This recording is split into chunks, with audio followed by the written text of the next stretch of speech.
full night of stories, songs, and poetry. And as Anita said, whenever I do performances, I always say that I'm a proud native-born New Yorker.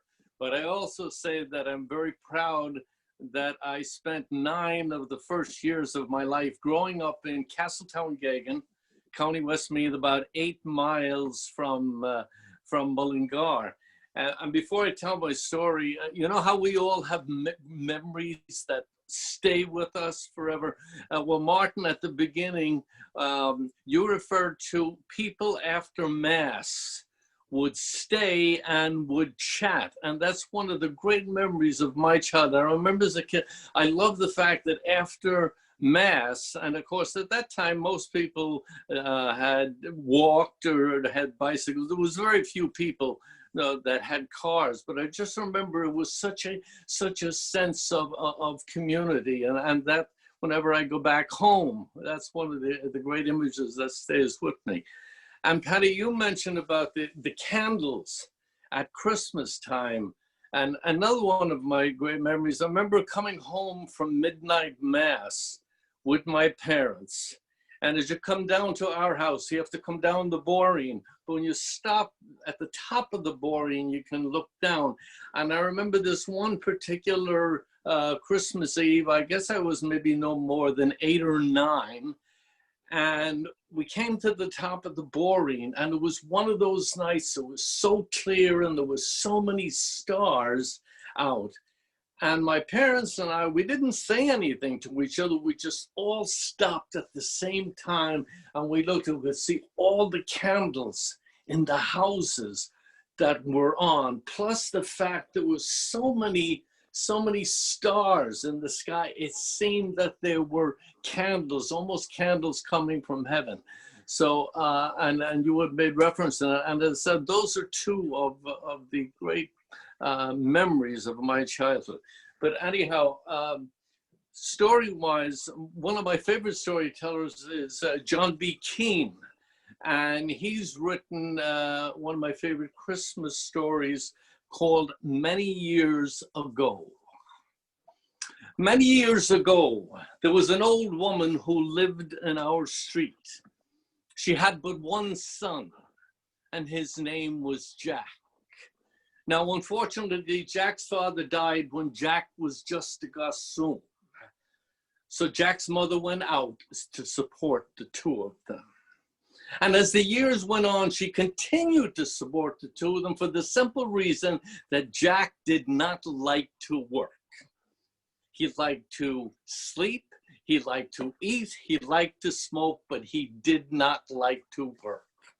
So year after year, Jack's mother worked to support the 2 of them until they got to the point she got too old and she was no longer able to work.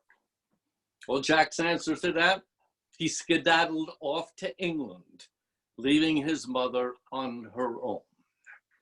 And every day, especially coming up to Christmas time, Jack's mother would stand by the window and wait for the postman, hoping to hear some kind of communication, a card or a letter from her son. Well, she waited in vain. Now, when Christmas came to our village, it came with a loud laugh and great joy that lifted the spirits of one and all. Now, the Christmas that came to our village was a person. He might have been a man in his 60s, wearing wonderful rude health and cheery cheeks and sideburns going down the sides and meeting at his chin. He would be wearing a lovely tweed suit and black boots. And in his pockets, he would have coins for boys and girls. And for the adults, he always had a party over which he presided. His waistcoated paunch extending benignly and his posterior taking advantage of a warm log fire. There would be warm punch for everybody, of cooked geese and ducks. Their beautiful symmetry showed on dishes with tantalizing potato pudding coming from their rear end stitches. There would be singing and dancing and storytelling and presents for everybody. And neighbors would grasp each other, promising to take care until the next Christmas had come. But Christmas is not a person. Christmas is an occasion. A person can do things, change things, create things, but all of our occasions are what we want them to be.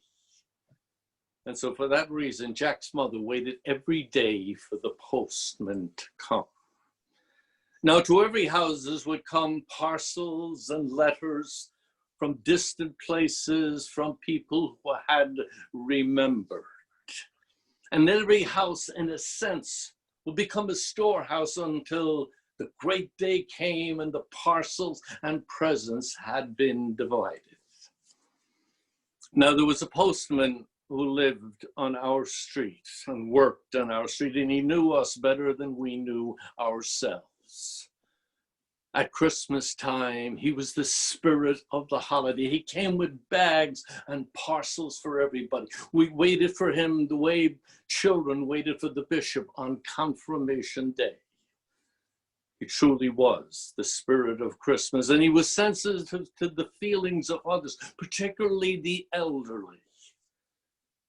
And so every day coming up to Christmas, he would get down on his hands and knees and crawl past Jack's mother's house.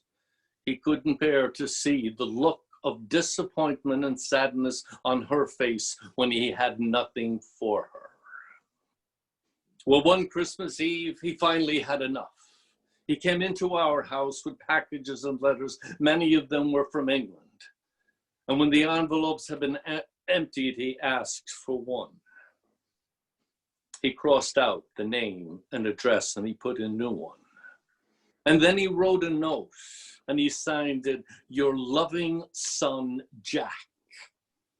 And she put the note, and he put the note into the envelope, along with the 10-shilling note, which was a lot of money at that time. And he resealed it. When he got to Jack's mother's house, he straightened out his uniform, straightened his tie, made himself look very official, knocked on the door. And when she answered, he said, "Sign for this, if you will, Mrs." Well, she signed. And then he watched as she opened the envelope and read the note. And the tears poured down her face. "I declare to God, my son Jack, he's a scholar." "Ah, that he is, ma'am," said the postman. "And I'm sure the reason you didn't hear from him for a long time because it took him a long time to learn to write."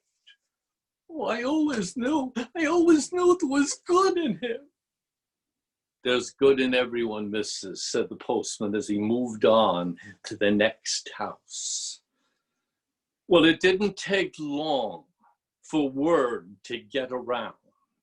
And in the last post, in the next to last post, Jack's mother got more parcels than she had ever gotten in her life. It was the best Christmas our street ever had. Thank you very much for listening. By the